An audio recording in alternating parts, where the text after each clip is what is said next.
Maybe personally. Some of them will argue that we have personal lives, and that is a little different from our public service lives, because as a National Assembly, they have sent representatives there. No, absolutely not. You've got to set the right tone when your people are dying.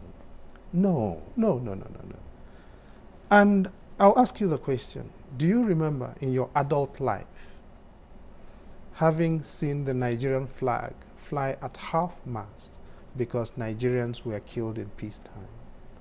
Whether we are talking, or indeed Nigerian peacekeepers were killed outside the country. Have you ever seen that? You see, we have an opportunity here to unite our country, but our leaders are failing us and failing the people who are dying. What does it require?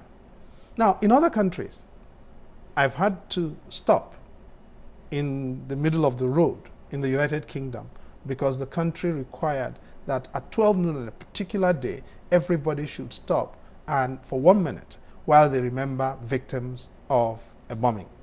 I've had to stop in the middle of the street in New York because the country wanted to was commemorating victims of an atrocity that was not a wartime atrocity.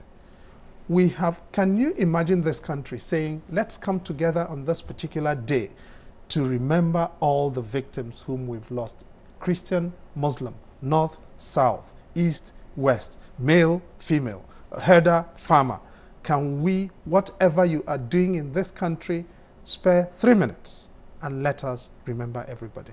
Have we had an occasion in which the president says, on this farmer-herder conflict, I'm going to take charge. I invite every Nigerian, since we are all very worshipful and very religious, to an interdenominational commemoration at which he takes a message to the country. This must stop. Follow me and I will lead you.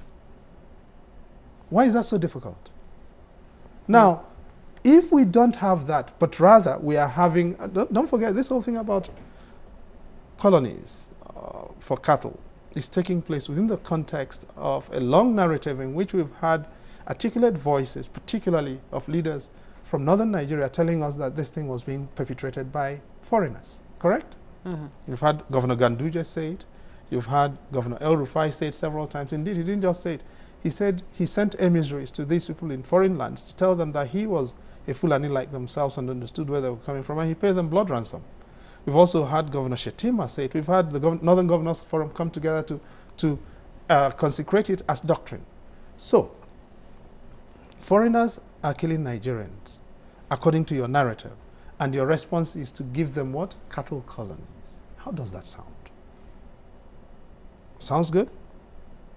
Are we differentiating? Are we not? Shouldn't we differentiate between local conflicts? Because it is really very complex, as you rightly put it. It's difficult to know if the cattle colonies will be for local Nigerian cattle herders, which associations like MACBAN represent. I mean, they are Mieti Ala Cattle Breeders Association of Nigeria, not Correct. of West Africa or wherever. And also the farmers locally, and then look for how to differentiate. Because even the local herders say, look, it is not us causing this problem, it is those coming from outside.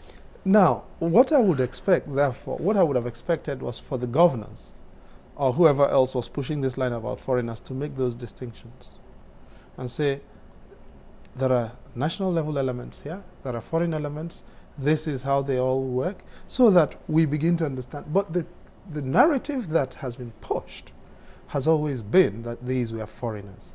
And no, you know, I've traveled around this country, I've worked on this particular issue for a heck of a long time. Yes, this issue of pastoralism and its conflict with with farming. Partly because it's not just a Nigerian problem. It is a regional problem. It goes beyond West Africa. It goes beyond Africa, indeed. It is a problem substantially caused by climate change, or driven now and intensified by climate change, because water sources are retreating. Okay? And I'd like to tell the story of the Lake Chad. 1960-61, Lake Chad was about the size of the southeast Nigeria minus Enugu State.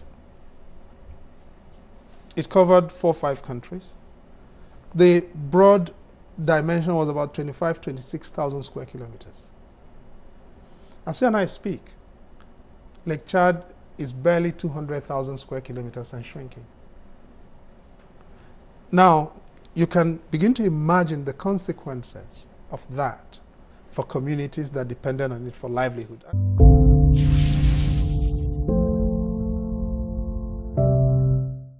We'll take a moment now. When we return, what role does the media have in helping to resolve the crisis? Have opinion shapers been helpful in any way? Professor Odinkalu's response is quite interesting. Please stay with us.